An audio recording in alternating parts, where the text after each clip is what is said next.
ఈ బాటు కేవ్స్‌లో అయితే శ్రీ సుబ్రహ్మణ్యేశ్వర స్వామి టెంపుల్ అయితే ఉంటదండి. ఇది 1891లో తంబుస్వామి పిల్లై అనేవాళ్ళు తమిళాయన కట్టించారంటండి ఇది. అక్కడి నుంచి 1892 నుంచి ఇదొక మెయిన్ పాయింట్ అయిపోయింది. తాయిపూసం అనే ఒక వీళ్ళ లోకల్ ఫెస్టివల్ అండి. ఈ విగ్రహం 42.7 మీటర్లు ఉంటుందండి. అంటే 140 అడుగులనమాట. ఇది మలేషియాలోనే అతి పొడవైన ఒక విగ్రహం. అండ్ అలాగే ప్రపంచంలోనే రెండో పొడవైన విగ్రహాల్లో ఇదొకటనమాట. ఇది కట్టేటప్పుడు 350 టన్నుల స్టీల్ అయితే వాడారంట.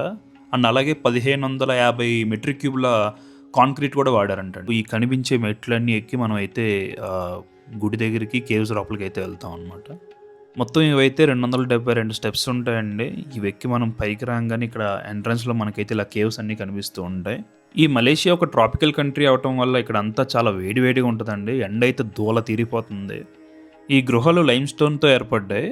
ఇవి సుమారు 400 మిలియన్ సంవత్సరాల క్రితం డెవోనియన్ యుగంలో మలేషియా సముద్రాల కింద ఉన్నప్పుడు ఏర్పడ్డాయంటండి.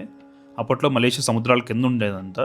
కాలక్రమంలో వర్షం నీరు ఇలా ఈ లైమ్‌స్టోన్‌ని మొత్తం కరిగించి ఇలా అందమైన ఈ గుహలను సృష్టించింది అంటూ ఉంటారండి.